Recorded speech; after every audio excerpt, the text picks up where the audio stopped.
So what I'm going to do is much like, while she's pulling that up, much like what Mary did, I'm going to kind of give us some common terminology, kind of common understanding of what happens after the fire to help lead our discussions as you move forward, and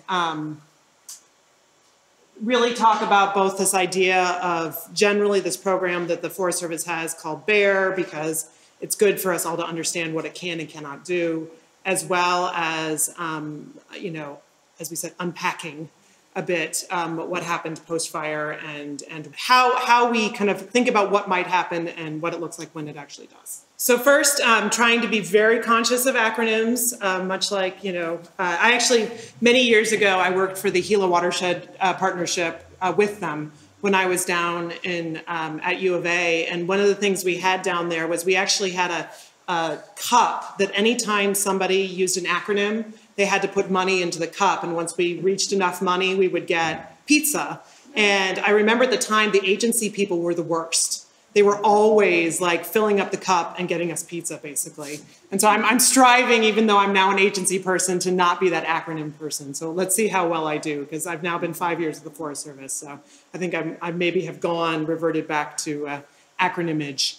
But so BAER, Burned Area Emergency Response. It's a program to identify the imminent post-wildfire threats to human life and safety, property, and critical natural resources, in our case, on National Forest System lands, and take immediate actions to manage unacceptable risks. And there's a couple of key things in here. And as Adam was mentioning before, a lot of how it works post-fire is not the most popular. And part of the reason for that is burned area emergency response. We are only allowed to take action and spend money if it's to benefit a Forest Service resource. That is the way the legislation is written. That's the only way we're allowed to authorize to use the money. I will say, having managed the BAER program on the forest for 3 years now, we strive for multiple benefits.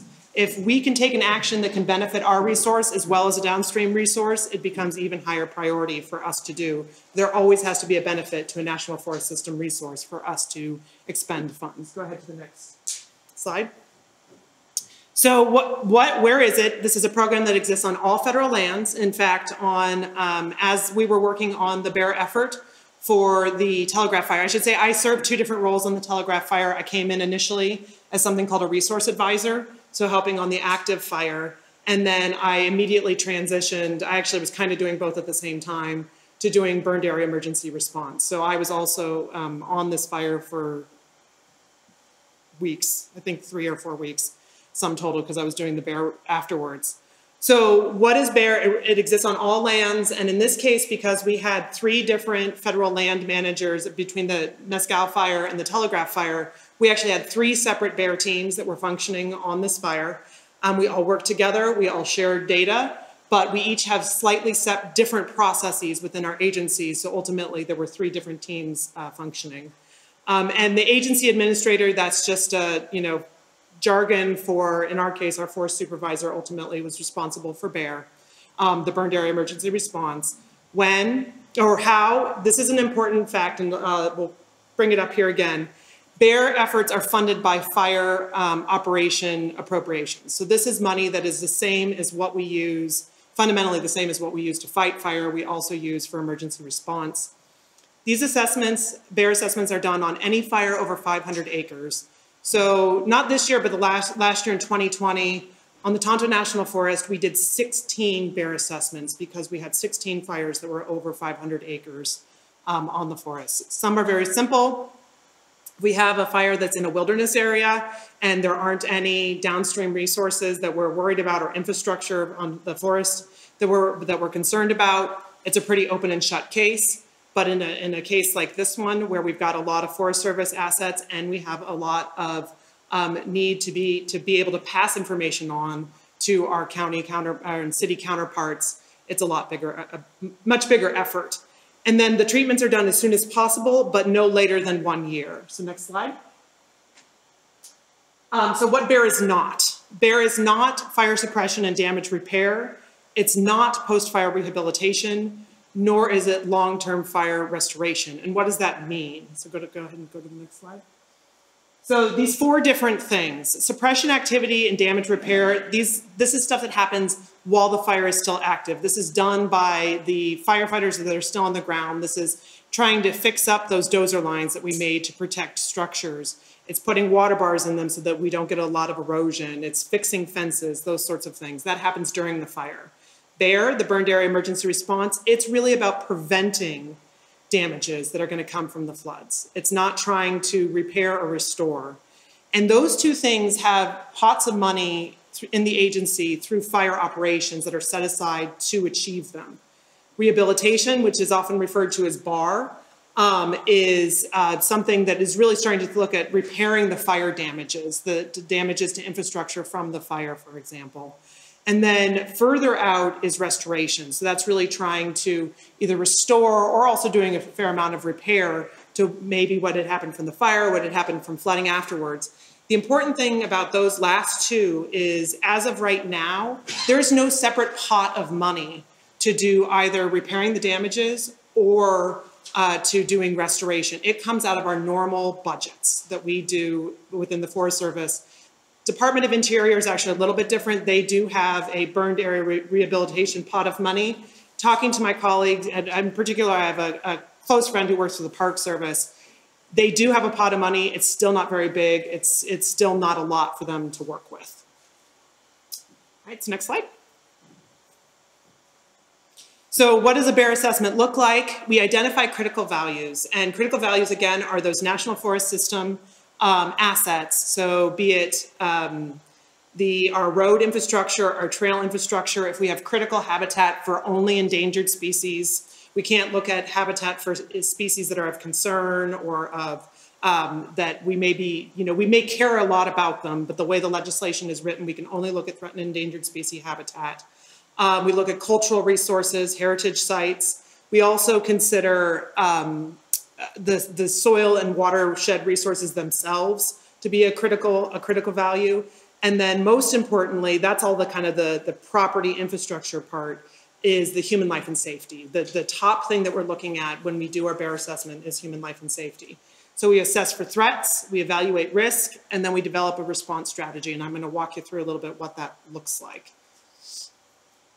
So this is our risk matrix. And if you look at the top, you have the magnitude of consequences, major, moderate, or minor.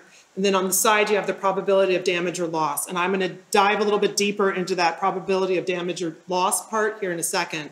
Thinking about the magnitude of consequences. So let's take a road, for example. If it's one of our roads that's heavily used, we've got a lot of bridges on it, we've got a lot of culverts, we've invested a lot of taxpayer dollars to create this road. And we have, that road is of high value. So losing it would cost a lot for us to replace it. That would likely put it into a major magnitude of consequence if we lost that road in a post-fire flood. Whereas if we have a road that's a 2-track, it's barely on the landscape anyways. The Jeepers love it, but we don't use it for a whole lot of other things. We haven't put a lot of money into it. That would be an example of something that would be minor if we lost that road. Wouldn't be a big deal to put it back because it was pretty cruddy anyways, right? And so let's go to the next slide and I'll start talking about how we think about probability of damage or loss. So Mary referred to this a little bit. I'm going to give you a little bit of a soil burn severity and risk assessment from flooding 101 here, so bear with me. When we think about soil burn severity, this is kind of what happens to the soil as a result of the fire. And I like this graphic. This is within our handbook of how to assess soil burn severity. That, like, during the fire, you have the fire intensity, which will consume fuels, and then afterwards, that heat, as it seeps into the soil, as it kind of comes into the soil, has different impacts on the soil. So really the residence time of that heat really matters for the long-lasting effects to the soils. And vegetation severity, I don't have to go into this actually, this is good because Mary already talked about this. They're very different between vegetation and soil burn severity, and she kind of already talked about that. A couple of pictures, because I like pictures, they're worth 1,000 words. We look at a series of things. Soil burn severity isn't looking at just one thing. It's looking at a couple of different factors. And I'll just give you a couple of examples of the factors we look at. One is this kind of layer on the ground, you know, the duff, what's kind of the ground cover. This is an example of light soil burn severity. You can see it's kind of, you know, a little black, but there's definitely a lot of material still there. Go ahead and go to next. This would be moderate. So you can see there's still some material, but it's more consumed. And then next. And then this would be high in this category, soil burn severity. You can see around the base of this tree, there is no vegetation, nothing left there, no duff left. So that would be considered high. And then one more example of the soil structure itself. So this is another aspect we look at. So here the soil structure is largely unchanged. It would be light. Next slide. Moderate. So you can see how the soil is starting to look a little bit more chalky. There's less kind of clumps to the soil in this case. And then last one. And high is really obvious. The soil just looks slicked off. So this piece of land here would have looked like that first picture prior to the fire. And that would be high soil burn severity for that category.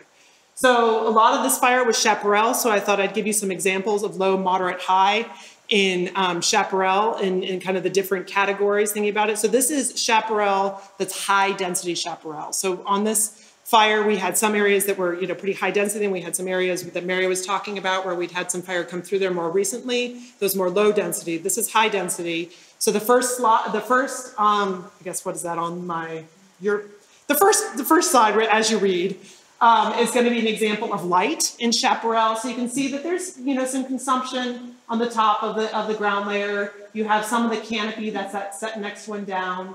That's, you know, kind of looks like it's been a little bit crispy, and then kind of an overall look of what it looks like. The middle one would be an example of moderate soil burn severity in chaparral, high density chaparral, with the last one being high soil burn severity in chaparral. You can see down at the bottom in particular, that landscape, there's barely stumps left, right? Whereas that used to be a whole big green field, like what you see in the light or normally. So go on to the next one. So in contrast, if you have, you know, less dense chaparral, you have the first one, this is light in a lesser, not as dense chaparral area, then go to the next one. And this would be moderate and less dense chaparral. Next. And there is no high. You really don't get high soil burn severity if you don't have dense chaparral. There just isn't the residence time.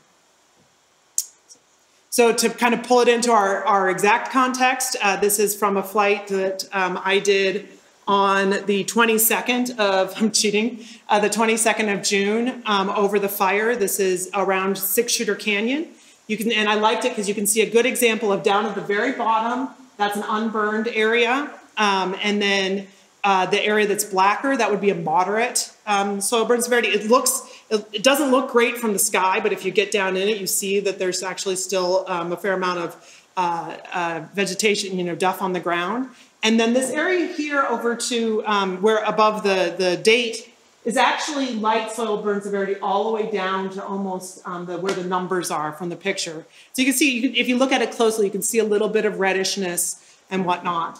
So that's kind of a good example of what those three categories look like. And we really had very, very little, just tiny areas of high soil burn severity in most of the chaparral. Most of our high soil burn severity on this fire was up in the ponderosa pine. Okay, so next slide. And then this is just kind of a little bit of what it looked like from the ground. This was taken at some point during, you know, in that early June time periods. In the foreground would be an example of moderate, and then kind of looking out in into the distance is both light and probably unburned.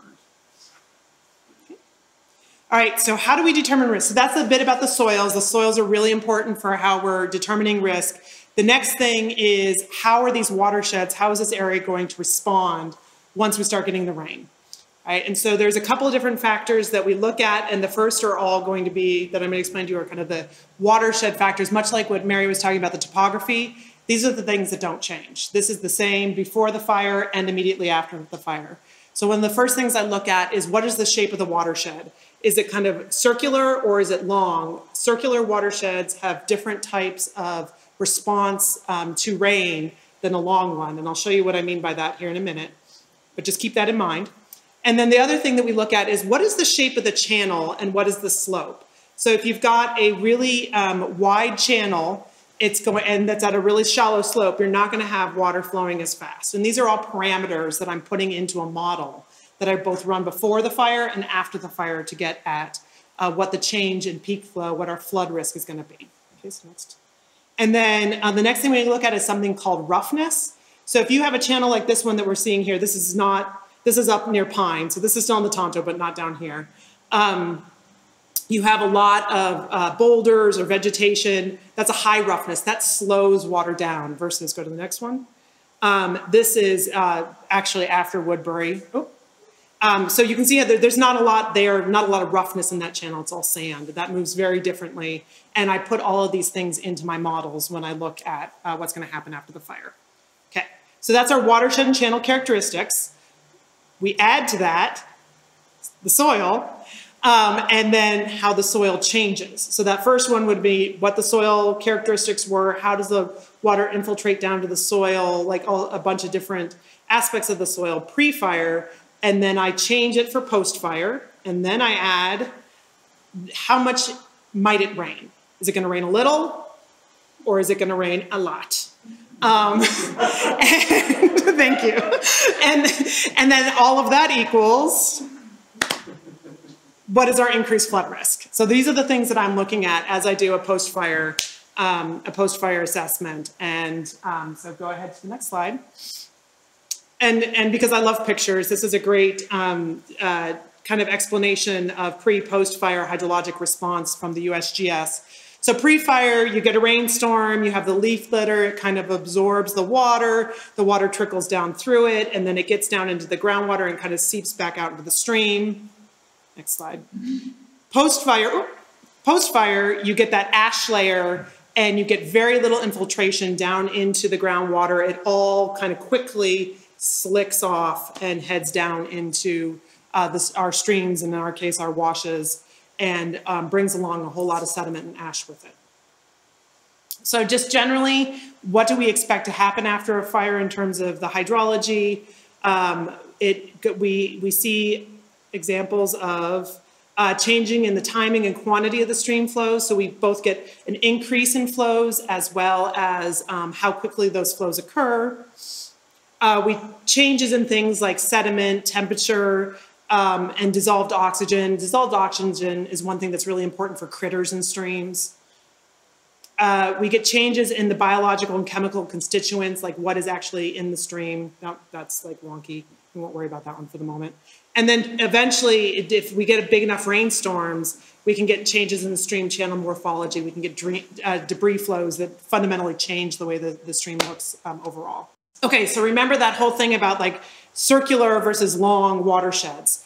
So if you have a circular watershed, and you'll see this when I start talking about specifically the Telegraph Fire and what we saw in some of those watersheds that are next to Globe in Miami.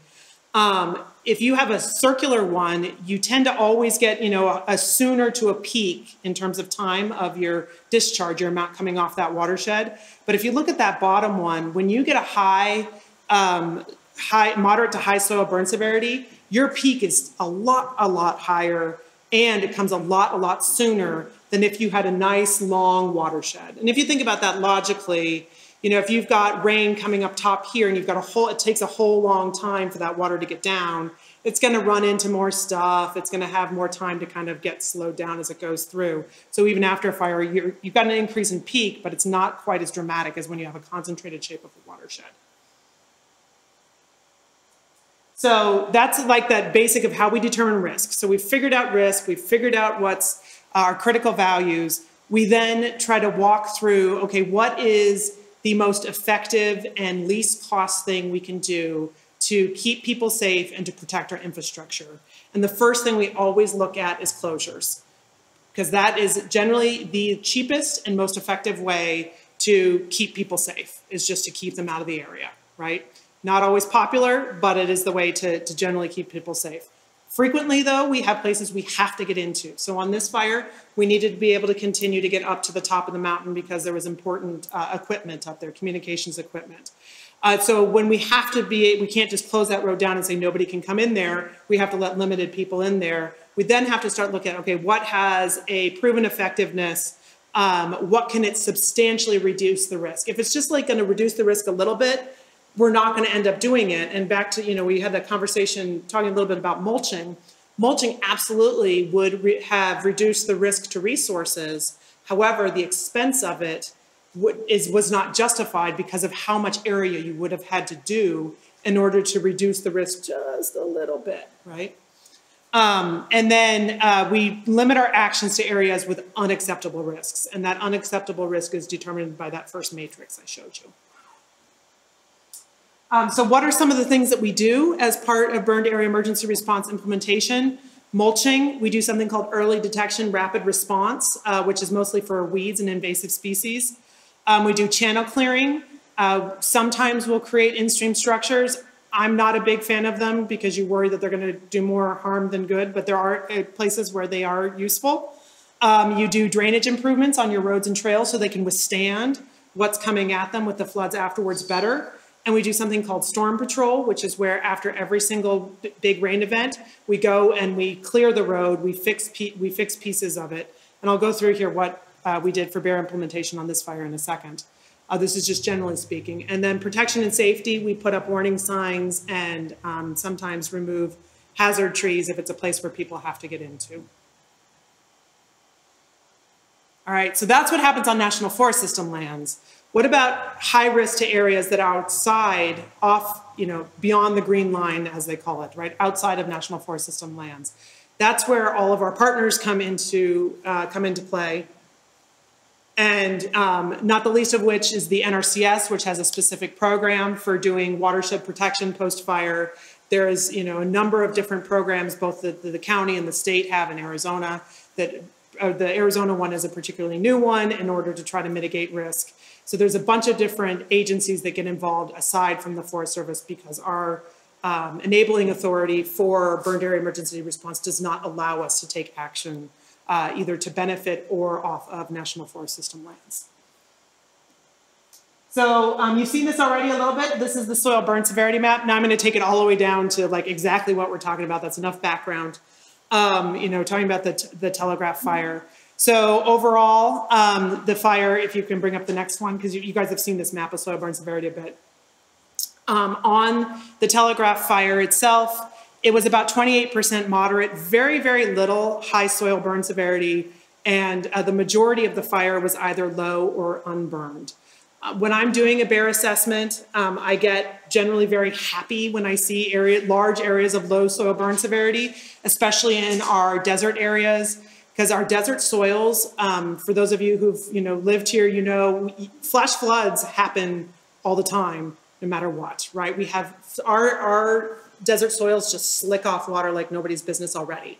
So having a low soil burn severity through it, it doesn't really change how much the runoff occurs, right? Whereas our areas like our chaparral, which tend not to lose water quite as much in runoff, you get a moderate in there, and it can be very significant if you have a storm event. It doesn't even have to be big. Okay, so next slide. So let's talk a little bit about those watersheds. And this is where thinking about that concentrated shape versus that long shape comes into play and trying to unpack what happened post Telegraph Fire. So the pink, all of the ones with the little pink outlines are watersheds that were draining towards the Gila River. The one watershed there with the gray outline, that was draining right towards Pinto Creek. And then the ones with the yellow were all watersheds that were draining towards Pinal. And so when I first started working on this fire, I kind of breathed a sigh of relief to see that the water was going so many different places, right? You don't have much opportunity to get really extreme effects, or that could have been even worse. If all of this had been draining towards one spot, it would have been a whole different story from even what we saw, right? And one thing you can also see in here is that Bloody Tanks Wash, which is the watershed that's right in and around Miami in particular, and Russell Gulch, they have some huge chunks of moderate, right? It's not broken up by any low or unburned. And Bloody Tanks Wash in particular is very circular. So it is one of those concentrated shape watersheds, which helps to explain part of what we saw post-fire. Okay, next slide. So this is the results of my modeling. So what I do is I run all this pre-post fire through a U.S. Army Corps engineers a model called HEC-HMS, and I use it to help me identify my spots that are going to be of highest concern. And all of this is being done very, very rapidly. So we usually finish these BAER reports are required to be finished within 7 days of the fire being contained. So this is not, calibrated models that we're doing all sorts of field data. This is like, get it done quick so that we can try to get stuff on the ground. So you can see there, and what I did on this fire is I modeled much larger. I came all the way off the forest so that I could give my models to the county so that we could, better understand everything that was happening. I also, you see the red outlines there, those are other recent fires. I wanted to take into consideration what the continued impacts were of Woodbury, of Griffin, of Salt on downstream forest resources as well, and as well as being able to provide information to SRP around the operations of the lake and what they could expect coming to them. So you'll see those areas in bright red. Those are places where I expected an extreme response from the 2-year storm. So the 2-year storm means the 50% chance every year you're going to get that storm in an hour. So you see there were a lot of places where there was very high concern post-fire, and much so like what Mary was talking about too, the area where the Pinal fire was, you can see it kind of up in the top there, was notably not as much of a concern in the 2-year storm, in no small part because the soil burn severity was not as high in there because it had burned before. Kelly, I'm trying to orient myself on this map. Is this? So that's Pinto Creek. That is Pinto. Yeah, and so I took Pinto Creek all the way down because we were trying to understand impacts to infrastructure and roads coming down. So that one I just have just the river going through there. And all the gray watersheds are ones that didn't burn at all. And yeah, I'm still like working, suggestions welcome on how I display how this all works, because I'm still working on that. So yes, thank you to orient. I should have oriented more. If you go back one more, here, let me orient it one more. So the black outline is the Tonto National Forest, the place where you've got the little cutout square. There is the private land, basically Globe in Miami, over there. Yeah, that's Globe in Miami. And you'll see that my models, the fire goes beyond, goes pretty significantly beyond where I modeled. And the reason for that is that that was all stuff going on to BLM lands or onto tribal lands. And the other BAER teams did that work. So that they basically handled the modeling, handled the work for the areas, even though they started on forests that were going to impact them. We split the workload on it. Okay, so what are some of the BAER treatments we did on the Telegraph Fire? Based on both the data that I showed you there, as well as debris flow modeling that the United States Geological Survey does, I recommended channel clearing on 19 miles of key drainages. And those were places, this is a perfect example of, it was to protect Forest Service roads, but it had the ancillary benefit of potentially helping to protect the downstream resources of Globe in Miami. Many of those we ended up not needing to do clearing on because there wasn't enough debris in the channel to be a problem. And in fact, that any channel clearing that needed to be done, we ended up not having to request BAER funds for it because we got the fire crews to do it for us. So we got on that one really, really quickly, and it was a lot of work for the resource advisors that were still working on the fire, but it was a really good partnership there. I think I still owe them beverages for all of that work they did on that. So we also, there are a number of remediated mine sites that were within the fire that were of concern because they were in areas with high soil burn severity where there was going to be lots of flooding. In particular, Ellis Mine, which is the very top of Pinto Creek, and the Blue Gate Henderson Mine. And those are, like I said, remediated sites. So we didn't want a flood to come through there and break open what we had done a lot of work to try to remediate and have all of that material go downstream. Blue Gate Henderson, the Pinto Valley Mine Group, we put together a volunteer agreement with them, and they did that entire treatment for us. So again, that was one we didn't end up having to request funds for.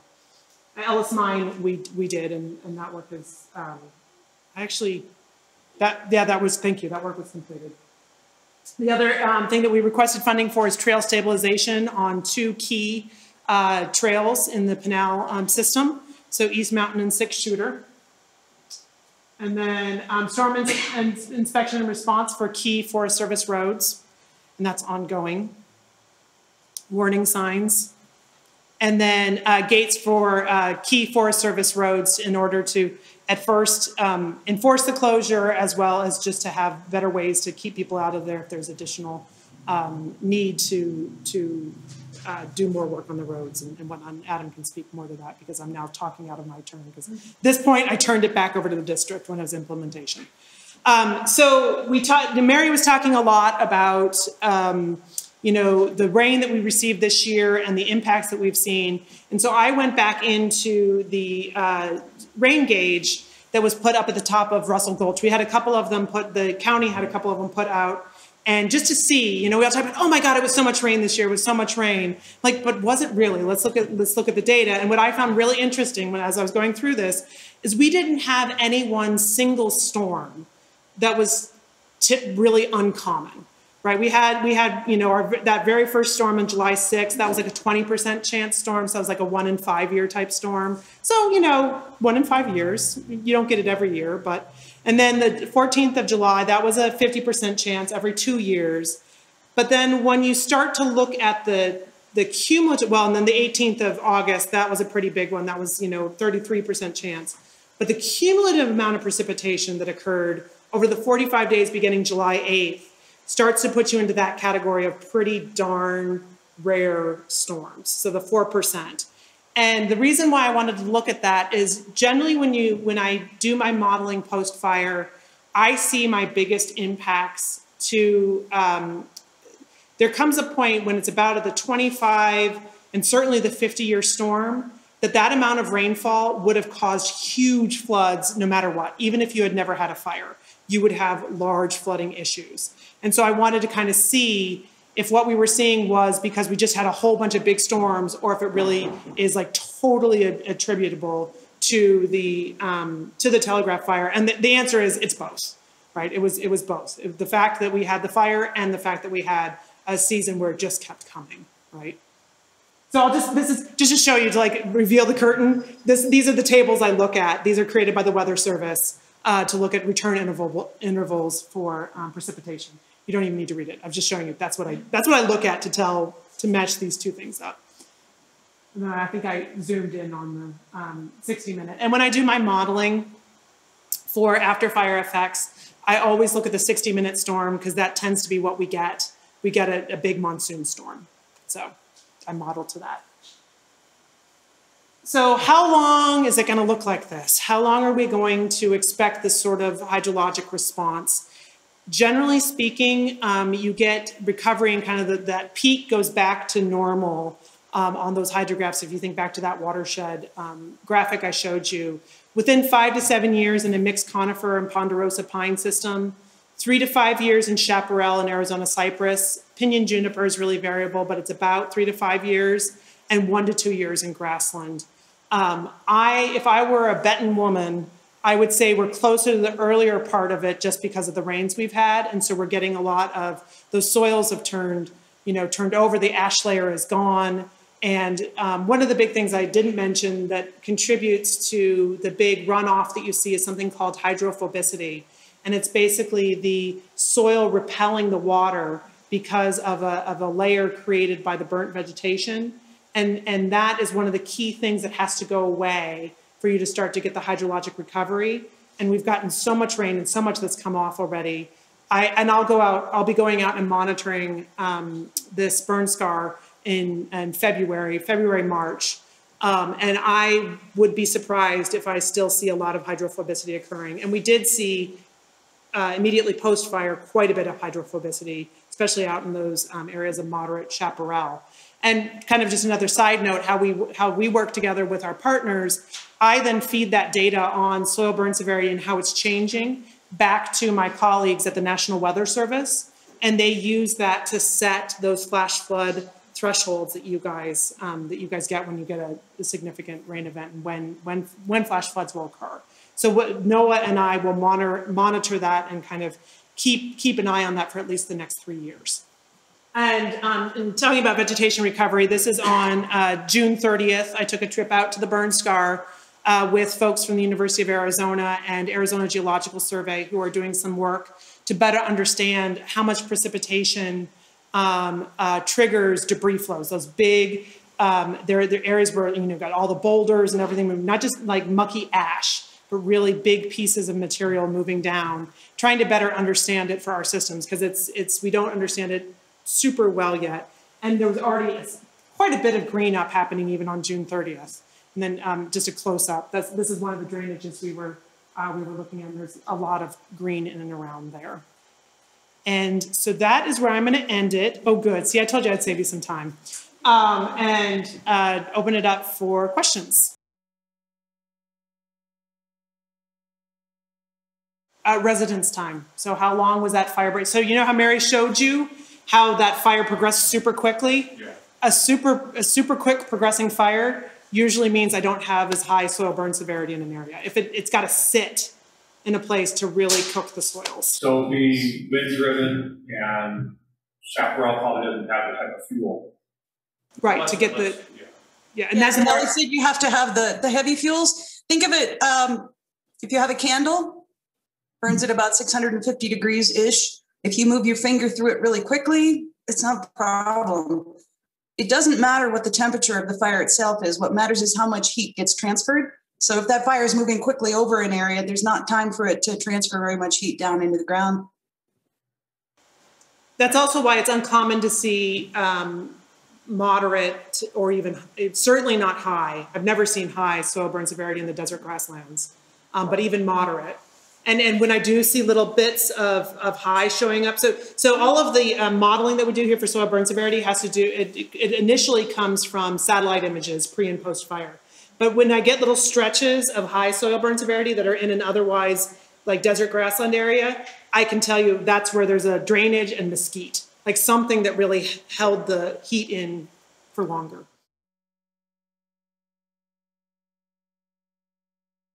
Yeah, and so this is why I go back to the data, right? Yeah. And so this is what's interesting to me, because from my gut, I was like, oh my God, that was the biggest show. But we've been in a 20-year drought.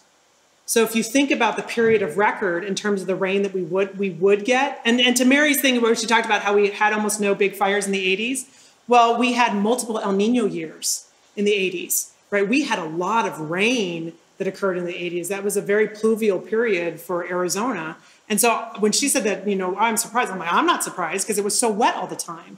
So those records that we're using to look at those averages, they're constantly updating them, but they, you know, so they do reflect to a certain degree the current drought we're in, but they're capturing that longer history of what would have been normal as well. So I think all of us are just not used to rain anymore because it's been so long. Something else that may play into it, I've heard people speculating about this in the last probably 5 to 8 years or so, starting with the Wallow Fire and Rodeo Chetasky even. And Kelly, I'm really curious to know what you think. I can't remember if we've talked about it. So fire season here in the Southwest is right before monsoon, which makes it really tough for Kelly and the BAER team. But what we end up with when we have large fires are huge areas that are now black.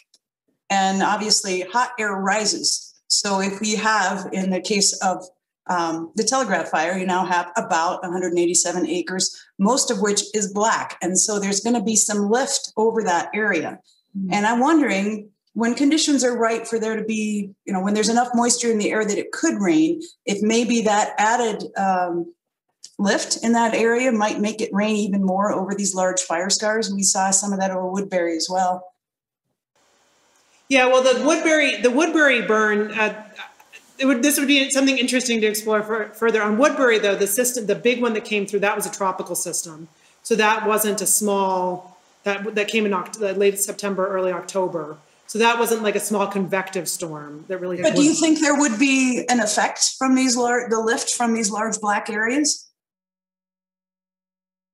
I'm gonna give my honest answer. I don't know. I would have to study it. Yeah, we need a meteorologist. Let's go talk to Noah. Probably what I think of is that July 14 storm that I think created the Bloody Things flood here. if you saw the way that thunderstorm set up over Madera Peak, it was ominous. I think Kim Stone got actually, but I mean, it was just a faucet. So this is, thank you for bringing that up, Chris. So this is one of those things that we do know is climate change driven, is the intensity, right? How the intensity of our storms is increasing, right? And so, you know, it's still uncertain as to exactly what precipitation will look like in Arizona overall. We may actually end up with the same amount of rain in Arizona as we did, you know, decades ago, but now it's all going to come at once. It's going to come like what we just got, right? 11 inches in 45 days, as opposed to, you know, the desert, down in, I don't remember what it is in Phoenix, but down in Tucson, 12 inches is what they get all year, right? And so that is a definite thing for how this is changing as the climate changes. Yeah, we're looking at the same models that overall, the first slide that I showed where you were looking at the precipitation changes by the year isn't really that helpful if you're trying to understand the system. What matters more is how it's distributed throughout the year. And that's, as Kelly's saying, I think more likely from everything I've read too. The precip might not change a lot, but the timing of it is likely to change quite a bit. Well, it's like when you have a house plant and you don't water it, you forget to water it for 3 weeks and you go, I should water it now, and then you drown it, and the things die. Right. You get capillary, cavitation, and there's no bringing that thing back. Yeah. Right. Yeah. Well, and another thing, and Mary talked a little bit about the bushfire too. So I've been doing a fair amount of monitoring on the bushfire burn scar.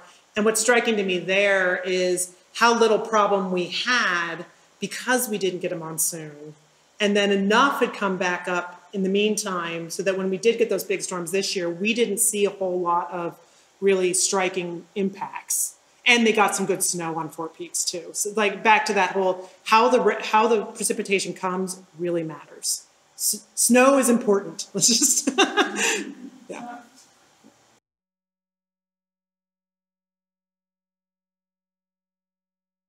Kind of a mixed bag. If it came down too hard in places that had moderate and certainly high severity, then you're actually going to lose a lot of that seed bank that's in the upper levels of the soil. It's going to get washed away. On the other hand, if you've been hiking lately, you've seen where the grass is coming in. It's huge. It's tall. We've got native grass that's providing a contiguous fuel load in the desert. So the rain this year has really turned some things up. It will also make it a little bit easier for some of the trees that were badly scorched. And if it was a hot, dry monsoon like we had the last couple of years, they might die. But maybe this amount of precip will help a little bit with some of those and help them make it. Yes, I think it'll make things go a little bit faster. If, just a yes or no, yes.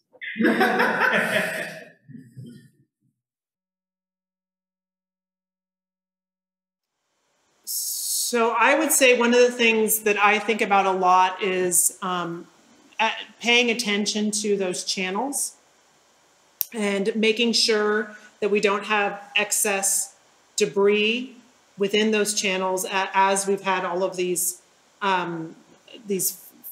flood come through already, because the channels get built up and you get dams, and those dams, then you get a big flow coming after it. Those dams can break, and that will cause an even quicker flood response, and of higher concern is one thing I think of.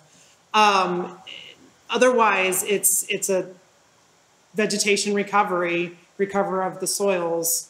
There's not a whole lot you can or should actively do, in my opinion. Some other people might have different opinions, but that's my opinion. One of those places where Kelly and I meet in the middle is ground cover, because for me, that's both fuel that can carry fire from point A to point B, and it also has a big effect on what plants can grow. If you have too much litter or duff, it's going to suppress the surface vegetation like grass that would hold the soil. So part of the response is going to depend on how fast that ground cover comes back. And Kelly, back to you then on, I imagine there's a relationship between ground cover and slope and soil type in terms of what's going to happen. And the ground cover is also really important, because one of the biggest things that happens post-fire is if you have a lot of bare ground, You get, you know, rain splash erosion, which then loosens up more area, which causes more erosion, which causes more flows to come through and denser flows. So one of the big concerns post-fire is something called hyper-concentrated flows. And those are those ash-laden flows. And when you get a lot of ash in there, it raises the stage so the water is more dense. And so you actually get higher levels of water than you would if that flow was clear water, so it was without all that ash. So on the good news category, we're through that time when you're going to get those ash-laden flows. That's all come out and through. On the bad news category, you know, the system has not recovered, right? You still have exposed areas. You still have, you know, the soils. I suspect the hydrophobicity will be better, but there could still be patches where it's still totally repellent, and if it rains, it's just going to slick right off.